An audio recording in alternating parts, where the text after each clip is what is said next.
Well, story time's over. Let's talk about the facts again. The murder of Matthew Restelli was a needless tragedy.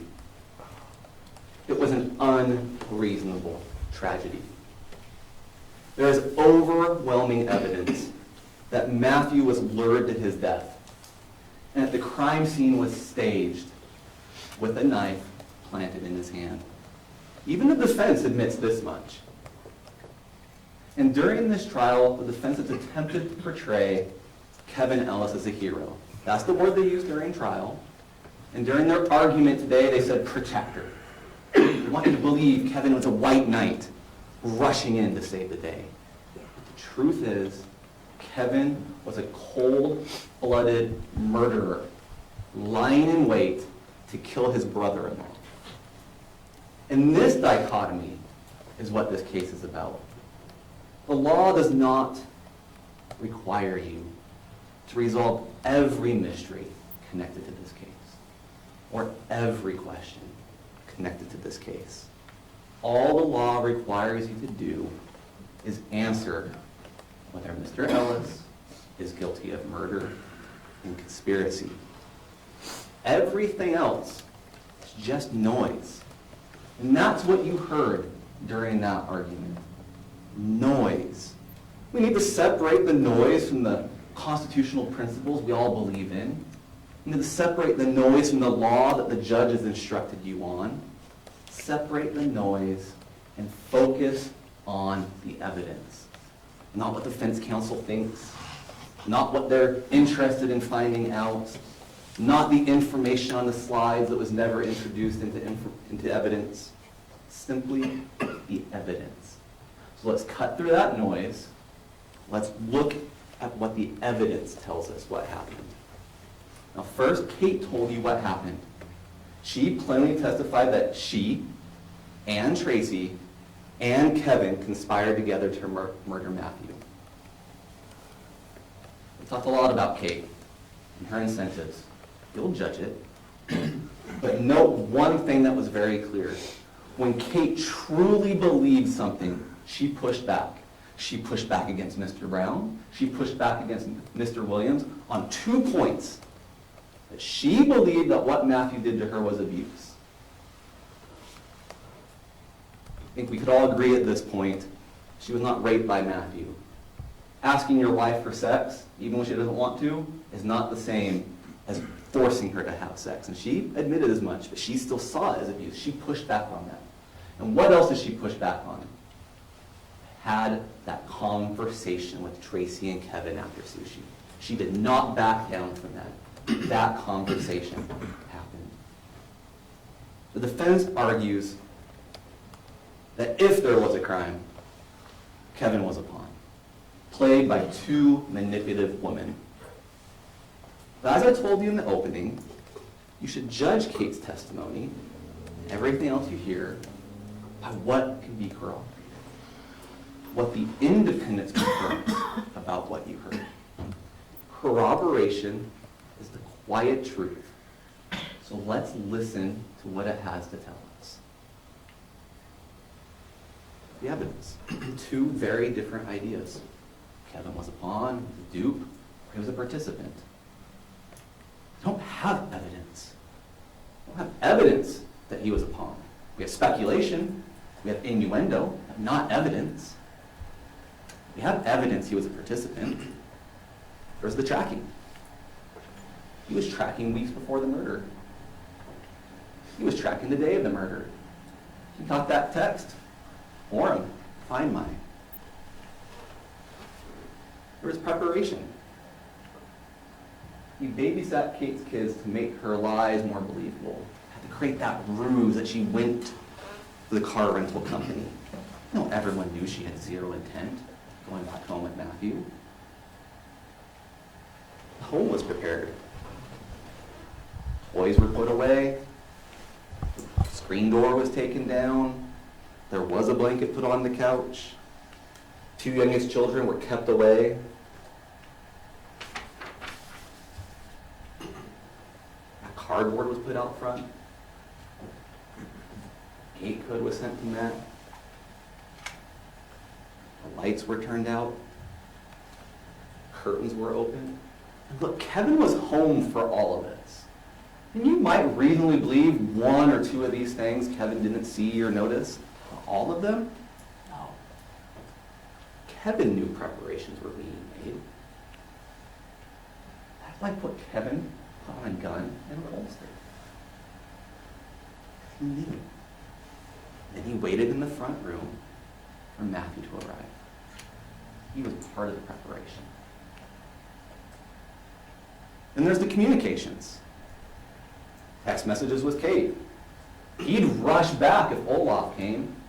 He'd rush back to be there when Matt was there. There was deleted text messages by Tracy, to be clear. Why would she do that? Why the messages with Kevin? Because she knew there was incriminating evidence there. And you can draw that inference too. There was the lunch, then that post-lunch discussion with Kate and Tracy. Before it was over, think about the situation. Kate and her kids, and Tracy and a couple of her kids, and Kevin are all living in the same home. They didn't need to put into text messages, into phone calls, what they needed to put to Tara Lynn living out of state, or Rachel living far north of here. They just talked about it. You can draw that conclusion that by living together, they could just talk down the hallway to each other. They communicated in advance of this murder. There was the cover-up. There was the planting of the knife that everyone agrees happened. There was the statement to be careful. Careful, because Matt might still be kicking. There's the statement that he told the police that that guy had a knife. That he was afraid for his life, so he shot. Not afraid for Kate, that's not what he said. Not afraid for Tracy or the home, that's not what he said. He was afraid for his life, so he shot. And shoot he did. 7 times, 3 times in the back. No evidence of any struggle. No evidence of arguments. No evidence that Matt had a weapon. There is no evidence of anything else other than that Kevin was shot moments after Matt entered the home, took off the sandals, and closed the door.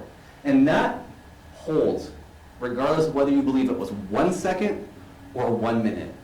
These varying timelines don't actually matter under this evidence. All the evidence together disproves of this self-defense. In fact, the timeline proposed by the defense is worse for Mr. Ellis than what the state has said. Under the state's theory, he could have at least claimed, or the argument could have been made, I should say, that he was surprised. But if it was a minute and a half, where Matt walks around, takes his shoes off, he knows who it is. He's not surprised. He doesn't need to shoot, because again, no evidence of agitation, no actual evidence of struggle, no actual evidence of an argument, no evidence Matt had a knife. Even under the expanded timeline, he should have never shot Matthew. Altogether, the direct evidence, the circumstantial evidence, and the inferences you can draw show that Kevin was not a pawn. He was a knowing, voluntary, full-throated participant in this conspiracy. Now, in contrast, this direct and circumstantial evidence was that noise I spoke about, the speculation, the innuendo, the incorrect interpretations of the facts. Trials are about whether a defendant committed a crime, not whether the investigation was perfect, and it's not about whether someone else was involved. You are not here to pass judgment on Kate, on Tracy, on Rachel, on Tara Lynn, Detective Nordine, Patrick Rapoli, or any other aspect of the investigation. Only Kevin, and whether the evidence adduced proves him guilty or not. Was the police investigation perfect? No, it was not.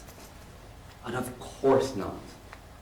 Common sense tells you there's always one more thing that you could do. Always one more thing 18 months down the road that in retrospect, yeah, maybe I could have done that. The important part is whether the investigation that was done produced sufficient evidence. And here it produced volumes of evidence against Mr. Ellis, and his co-conspirators. Enough evidence to prove Kevin guilty beyond a reasonable doubt. There's a saying, if ifs and buts were candy and nuts, then every day would be Christmas. And that's the defense argument. There's lots of ifs and there's lots of buts. But that's not the world we live in. It's not Christmas every day for them. I don't want you to ignore something you might find important. I want you to keep in mind the actual standard. And that is, given the evidence you have, are you firmly convinced? And in the end, there is no evidence that Kevin had any basis to believe he or anyone else was in imminent harm that night. The standard in the law the judge gave you. And there is no evidence that Kevin acted reasonably under the circumstances. Again, the word in the law the judge gave you. The evidence we have disproves self-defense. It disproves the idea, the speculation that Kevin acted reasonably. There is absolutely nothing in the laws of the state of Utah that allows you to hit a line of cocaine, put on a holster, grab a gun, let your sister lure someone into a home, lie in wait in a darkened room, and then shoot your brother-in-law moments after he walks in the door. That is murder. That is not self-defense.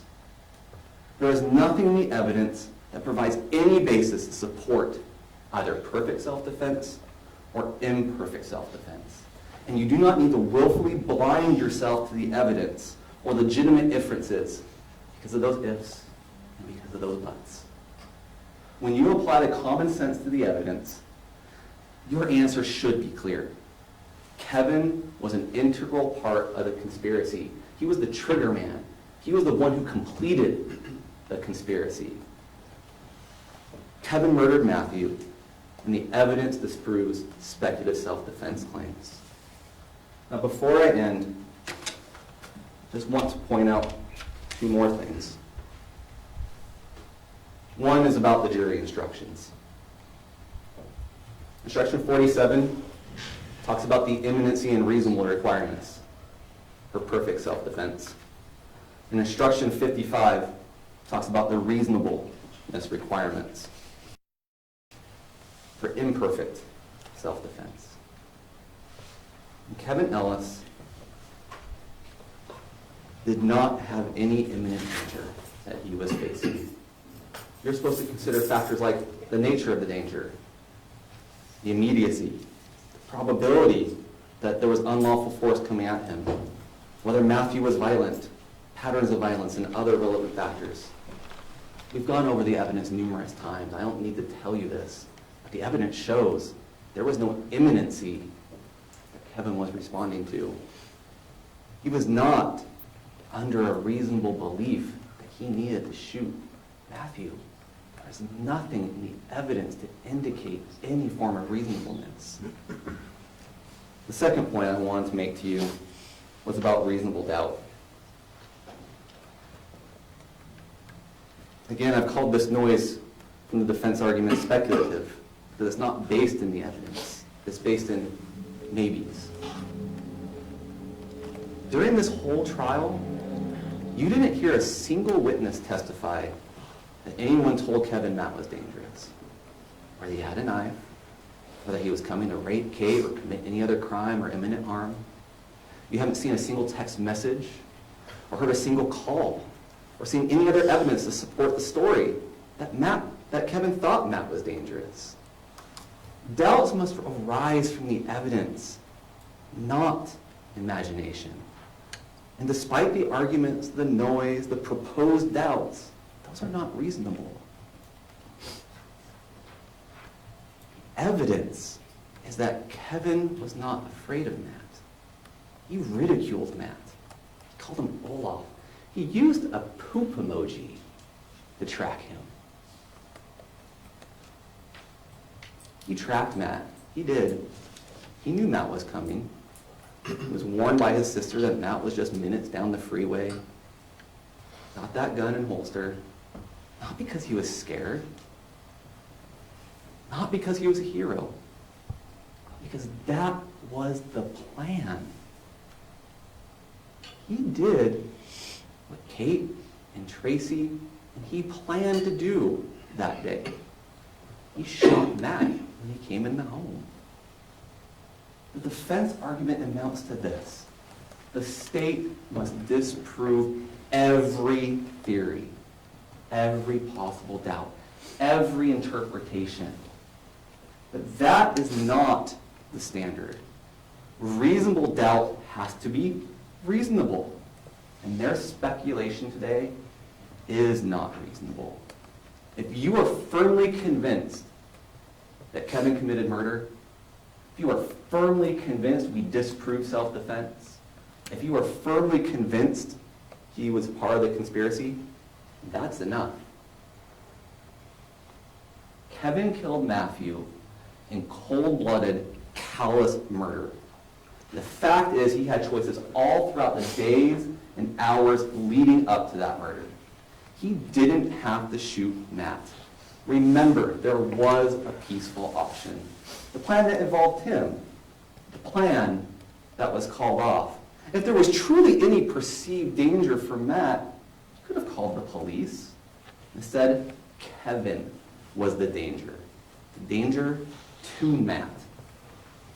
He didn't have to shoot Matt, but he chose to. And for that choice, you should convict him of his crimes. Thank you. Thank you.